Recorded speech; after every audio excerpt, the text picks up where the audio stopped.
বন্ধুরা, সুপ্রভাত।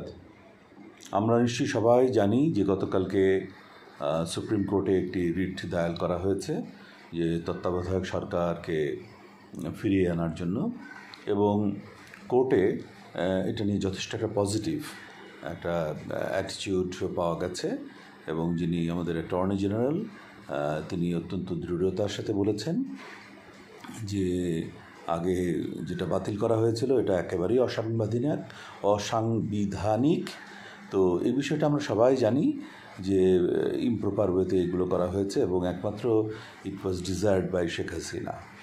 তো এখন হয়তো আমরা অনেকেই অনেক কথা বলবো, সেটা হয়েছিল, আমরা অন্য একটা রিড করে দিলে এই হতো, এটা করে দিলে ওই হতো, কোনো কিছু করলেই কোনো কিছু হতো না। আসলে যেখানে হেড অফ দ্য গভর্নমেন্ট, উনি practically in fact head of the কান্ট্রিও ছিলেন এবং head of every notorious activities ছিলেন। তো উনি যেটা চাইতেন সেটাই হতো। তো সেই হিসাবে এখন অতীতকে ক্রিটিসাইজ করে আমাদের এখন লাভ নাই। যেটা করতে হবে সেটা হচ্ছে ভাবতে হবে যে আমরা খুব শীঘ্রই কিন্তু আবার তত্ত্বাবধায়ক সরকার সিস্টেমটা ফিরে পাবো ইনশাআল্লাহ। এবং এখানে যেন কোনো প্রতিবন্ধকতা সৃষ্টি না হয় বাই দ্য ইন্টারিম গভর্নমেন্ট, কারণ যখন তত্ত্বাবধায়ক সরকার আসবে সেটা কিন্তু সাংবিধানিকভাবেই আসবে। তো সেখানে কিন্তু আবার ইন্টারিম বা অন্তর্বর্তীকালীন সরকারের কোনো প্রভিশন থাকবে না। আর যখন এটা হয়ে যাবে তখন স্বাভাবিকভাবেই এটা আইনে পাশ হয়ে গেলে তখন কিন্তু ইন্টারিম গভর্নমেন্টটা আর ভ্যালিড থাকবে না।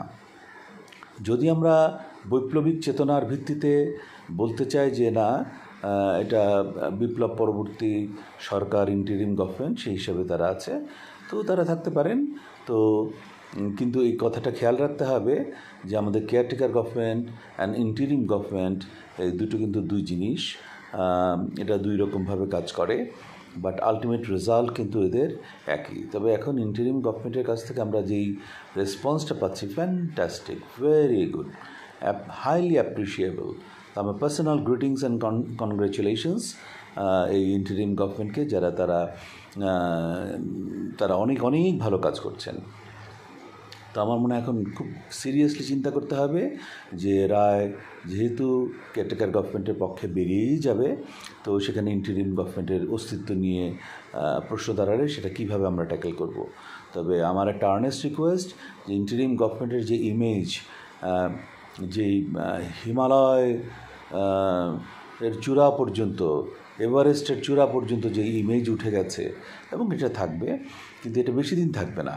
এটা 2 মাস, 3 মাস, 4 মাস, 6 মাস, এরপরে কিন্তু ধস নামা শুরু হবে। তো সেই জন্য বলছি যে এই মানুষের মনে বা রাজনৈতিক দলগুলোর মনে বিরূপ ধারণা আসার আগেই এই ইন্টারিম গভর্নমেন্টকে কিন্তু নির্বাচন ঘোষণা দিয়ে সকল স্তরের নির্বাচনগুলো কমপ্লিট করতে হবে।